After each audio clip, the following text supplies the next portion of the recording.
One of the things that I notice that separates the ultra successful from the non-successful, and I don't mean they're worth an infinite amount of money and drive the nicest cars and live in the nicest homes. I'm not talking about that. Some of those people are the most miserable people you'll ever meet. I'm talking about happiness in that they're successful in a way to where they can do what they want when they want, and I mean that in a healthy way. When you listen to the people that have a lot of money, that really is what they want at the end of the day. They don't want more responsibilities, they want more freedom. And one of the common threads that I've seen in these people is they are willing to experience things that are way out of their comfort zone. I want you to think about the most fearful thing you could do.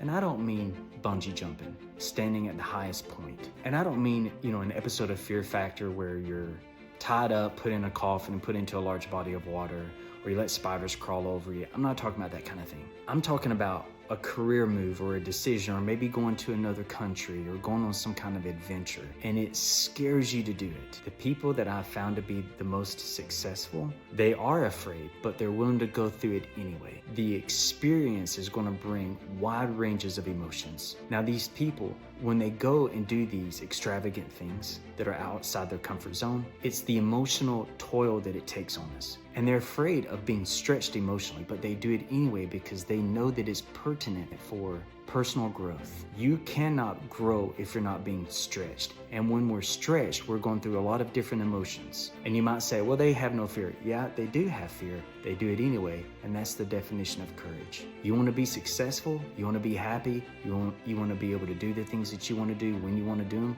then you're going to have to start doing things that you're afraid to do. You know, the number one thing that caused me to grow up, the number one thing that when I came back home, I was able to realize what happiness for me was. I was able to realize what to be grateful for. I was able to realize what a big deal was and what a big deal was not. And I'm not saying this to toot my own horn or pat myself on the back, but I went and did a bunch of volunteer work in some third world countries. And I don't mean white savior stuff. That's not what I'm talking about. I'm just talking about humanitarian things. And I saw some of the happiest people that took them years to build a concrete floor.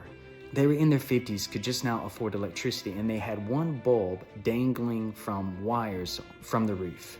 Their shower was outside, and it was just a cement block angular wall. So the wall went here and went there, and then it was open on this side, and it was outside. They just step outside their house, and then they turn the water on, and it was cold water. They didn't have the ability to have a hot water. They couldn't afford it.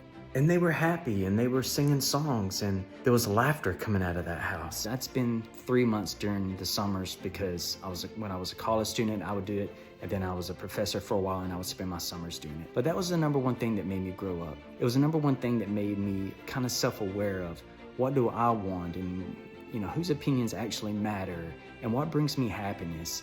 And is happiness really in these material possessions, or is it in relationships and being at peace with myself?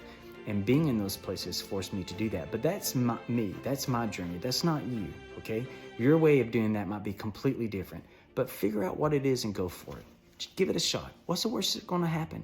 You might feel bad, but you're not gonna die. You're gonna feel bad, do it anyway. Do you know someone that needs to hear this? Send this video to them.